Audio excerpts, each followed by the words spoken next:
Bien, chicos, en esta clase vamos a revisar en filosofía lo siguiente.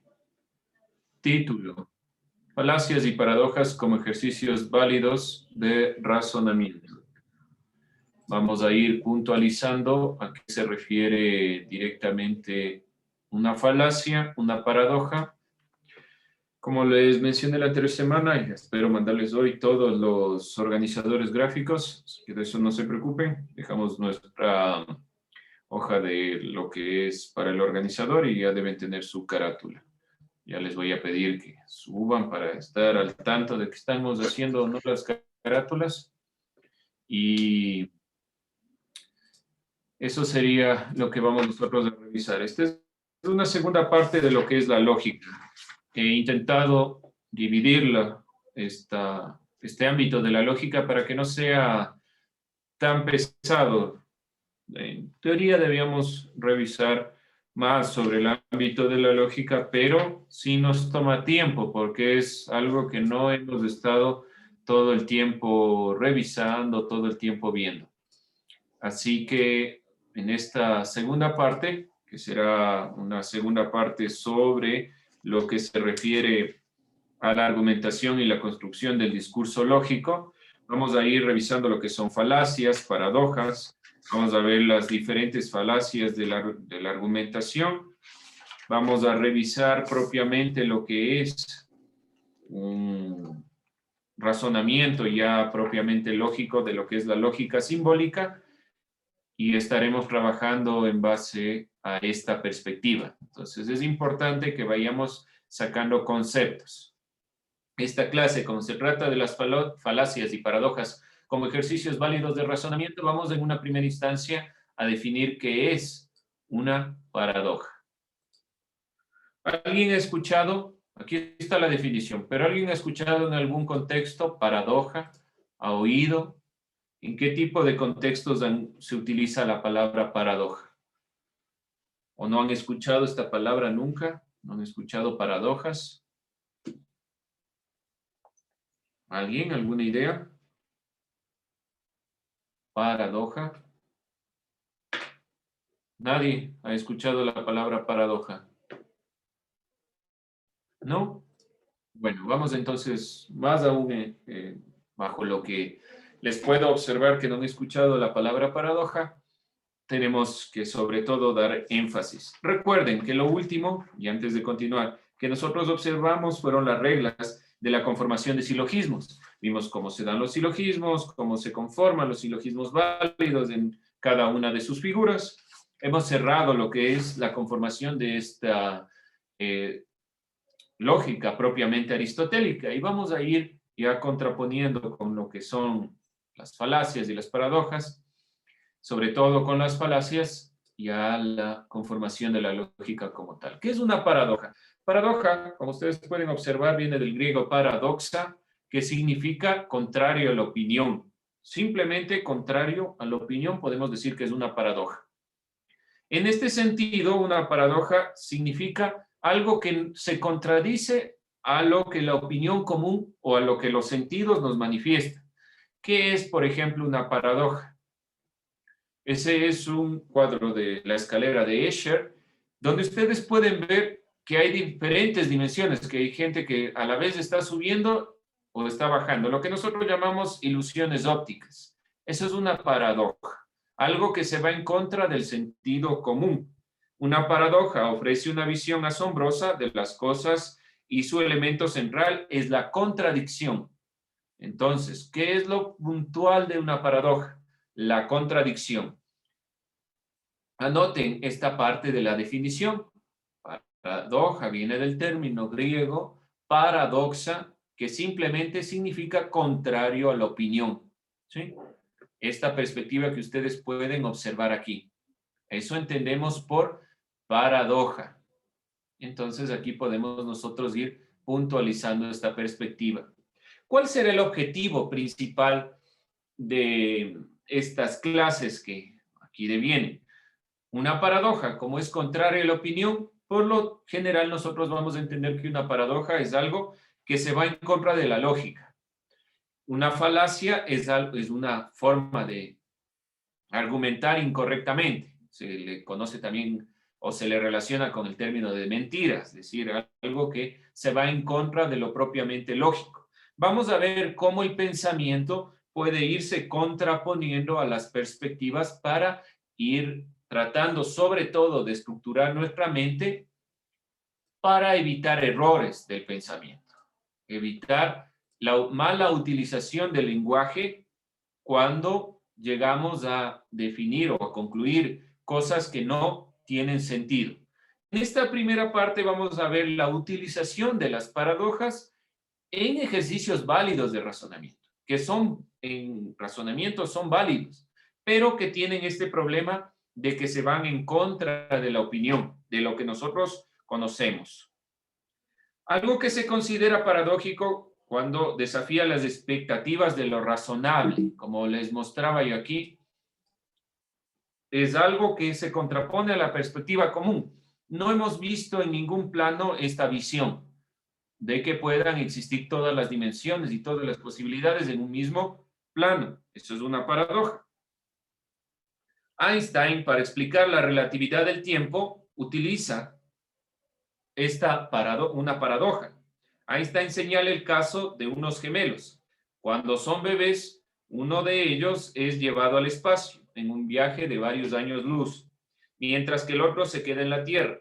El primer bebé retorna a la Tierra siendo un niño debido al número de años que ha viajado y en cambio el otro ya es un anciano. Esa es una paradoja. ¿Por qué razón? Porque no puede existir la posibilidad de que los dos, por más que sean gemelos, uno sea niño y otro sea adulto. ¿Qué es lo que están tratando de utilizar y por qué son válidos estos razonamientos?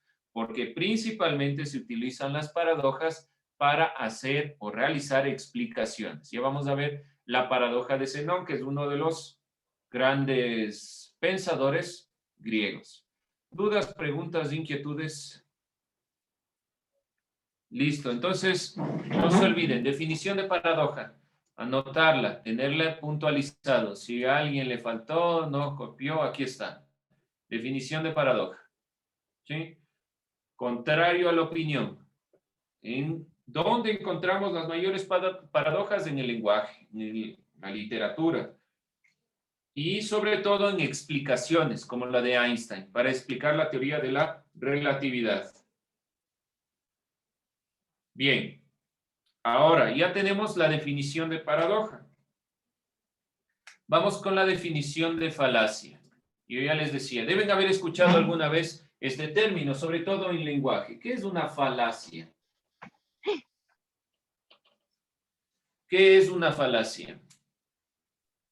Algo falso, algo que no está comprobado que es verdadero. Algo que no está comprobado, algo que es falso. Bueno, ¿hay alguna idea ahí? ¿Qué más? Nosotros le vamos a puntualizar principalmente como un error en el razonamiento.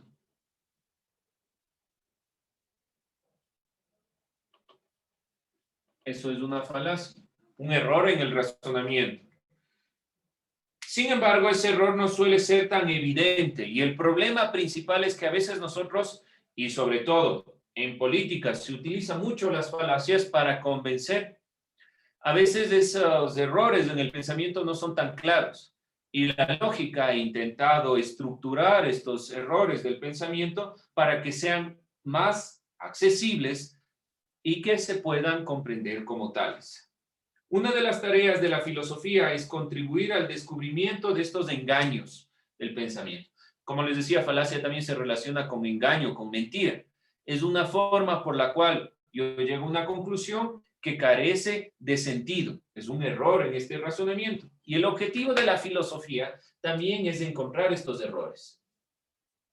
Un ejemplo conocido y cotidiano de falacia: muchas personas suelen atribuirle capacidad predictiva o enunciados sumamente generales que pueden aplicarse a cualquiera. Por ejemplo, el horóscopo. Ustedes deben haber leído alguna vez signo que ustedes sean y leen el horóscopo y dicen, sí, me calza. Justo lo que yo hago, lo que yo he hecho. Esas predicciones son generales, no son específicas para una persona. Por ejemplo, y es un gran día porque vas a iniciar nuevos proyectos. Esa frase realmente no dice absolutamente nada. Y eso es propio de las falacias que tienen este carácter predictivo. Entonces, uno de los objetivos de la filosofía será encontrar estos errores de la filosofía como aporte a la humanidad.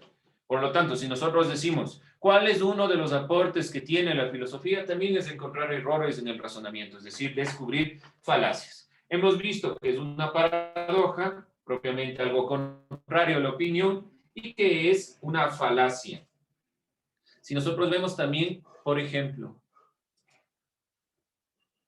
¿qué les llama la atención? ¿Qué pueden ver en esta imagen?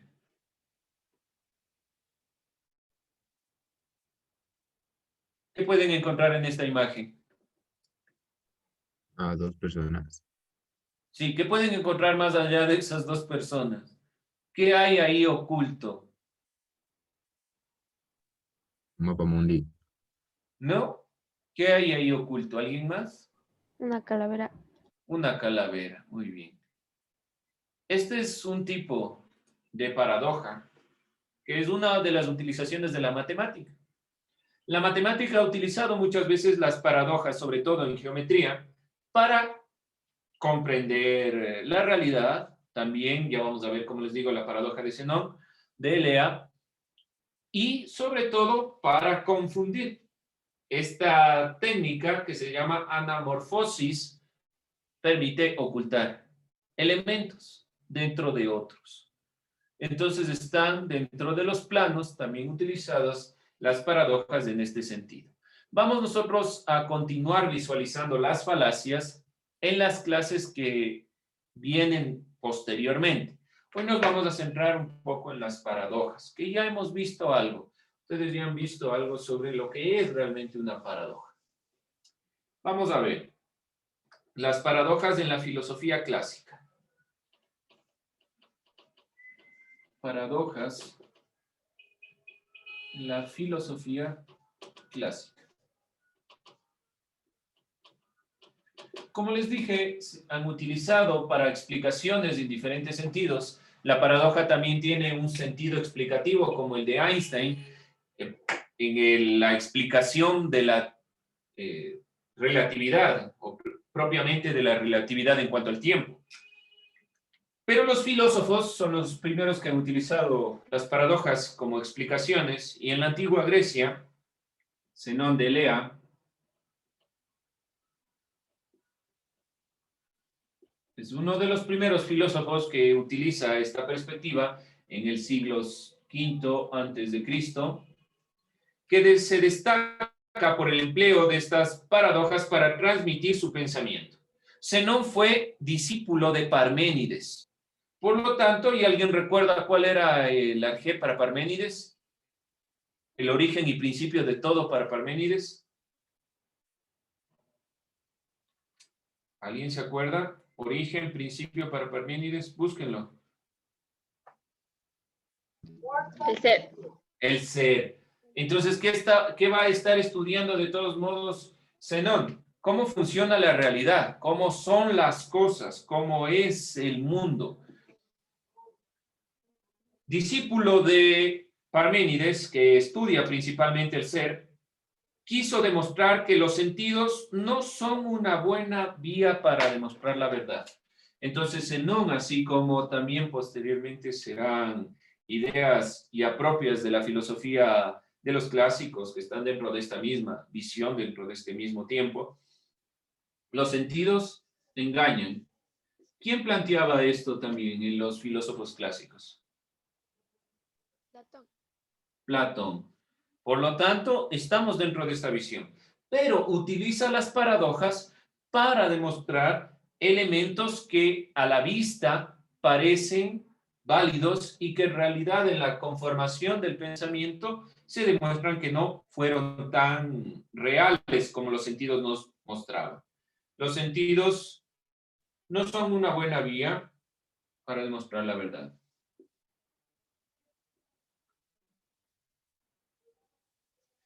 Por lo tanto, si nosotros evaluamos esta perspectiva, estamos planteando que la utilización de la filosofía será una utilización principalmente deductiva. Zenón se sirvió de las paradojas para demostrar lógicamente la doctrina que planteaba Parménides. Es decir, utilizó las paradojas para demostrar que el ser es realmente lo que hace que las cosas sean como son y no lo que los sentidos nos muestran. Como les decía, el principio y origen de Parménides es el ser, y este estudio del ser, que se llama ontología, no puede ser demostrado a través de los sentidos, sino que tiene que tener una serie de pruebas argumentativas. Una de las pruebas contra el movimiento de Parménides, perdón, de Zenón, más conocidas es sobre la tortuga y Aquiles. Aquiles, que fue conocido por su gran velocidad, nunca podría alcanzar a una tortuga. ¿Por qué razón?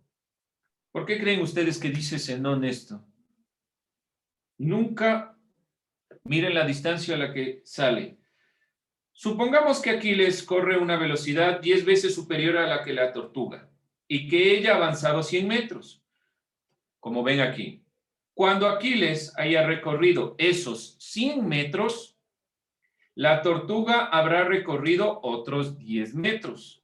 Y cuando recorra esos 10 metros, la tortuga habrá avanzado 1 metro, como ven aquí. Así, aunque la distancia entre los dos sea cada vez menor, nunca conseguirá Aquiles alcanzar a la tortuga. ¿Por qué razón dice esto Zenón? Porque dice que Aquiles nunca le alcanzará a la tortuga. Ideas. Está hablando sobre el movimiento. Está hablando principalmente sobre el ser de las cosas y el movimiento en este caso. ¿Por qué dice Zenón? Nosotros, por lógica, si la tortuga se mueve más lento y Aquiles es más rápido, en algún momento debe alcanzarle. ¿Por qué Zenón dice que nunca le va a alcanzar a Aquiles a la tortuga? Por más lenta que sea. Ideas. Piensen, jóvenes.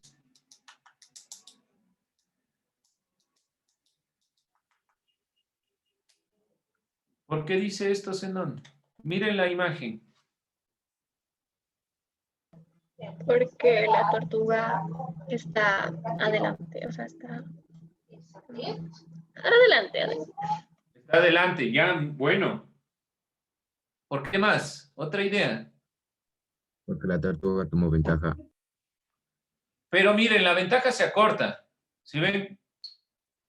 Y mientras avanza los 100 metros, Aquiles le toma la ventaja, pero dice que nunca se van a unir, por más que se acerque a la ventaja. Eso es lo que está diciendo. La ventaja se recorta, pero aún así Aquiles nunca le va a alcanzar a la tortuga. ¿Qué será? ¿Por qué nunca le Porque alcanza? puede pasar lo mismo que con el cuento de la tortuga y la liebre. No, aquí es matemática, aquí ya no hablamos de cuentos, por más que Esopo haya sido griego. ¿Por qué razón? Es una consideración de lógica lo que está planteando Zenón. Dice, y repito por si acaso, aunque corra 10 veces superior a la tortuga, ella ha avanzado 100 metros. Cuando Aquiles haya recorrido esos 100 metros, la tortuga habrá recorrido 10 metros. Y cuando Aquiles recorra esos 10 metros, la tortuga habrá avanzado 1 metro.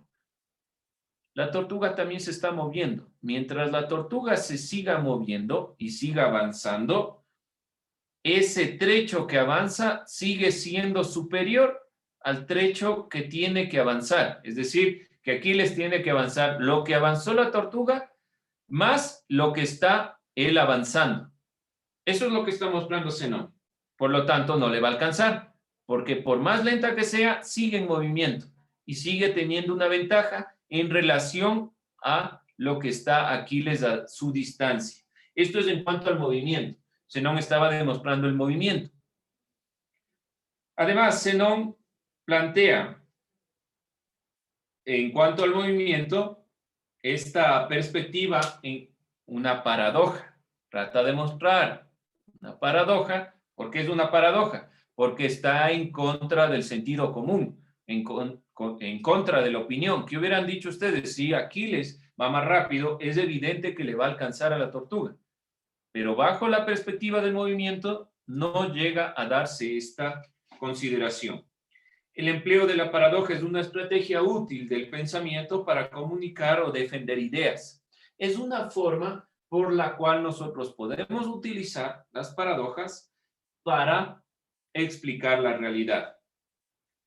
Hoy en día son motivos de análisis y controversia, puesto que los postulados filosóficos de Zenón, que aquí se defendían, plantean una visión alternativa de la realidad, ya que desafían el sentido común, como que les muestro evidentemente aquí. Es algo que desafía el sentido común.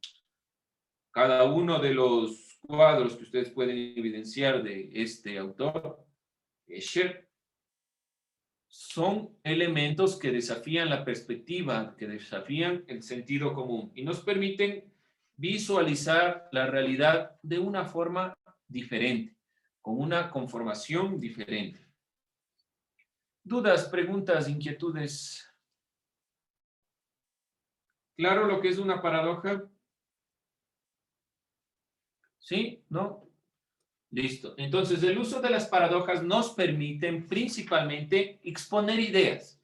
Si yo les preguntara, ¿para qué sirve una paradoja? Además de tenerle anotado en el cuaderno y saber que hay unas figuritas que se contraponen, en realidad la paradoja nos permite exponer ideas de una forma o desde una perspectiva diferente para dar explicaciones que son complejas. Recuerden siempre la paradoja de Einstein sobre la relatividad del tiempo. Dos niños gemelos son separados, uno va al espacio y el otro se queda en la Tierra. Cuando el niño que regresa del espacio por la velocidad a la que ha recorrido, regresa igual niño. Y el que se quedó en la Tierra es un anciano. Esa es una forma de explicar la relatividad en cuanto al tiempo por medio de una paradoja. Aunque las paradojas han sido empleadas principalmente en campos de la lógica, la matemática o la filosofía, también pueden encontrarse en campos sociales, como, por ejemplo, las paradojas en el lenguaje. Les voy a pedir que busquen dos paradojas que les parezcan interesantes. La idea no es que simplemente las anoten, sino que traten de leerlas. ¿Qué tiene de interesante? Buscar dos paradojas.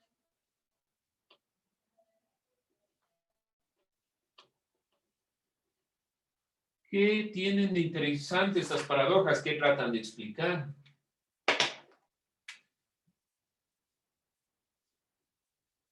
¿Qué quieren explicar estas paradojas? ¿Sí?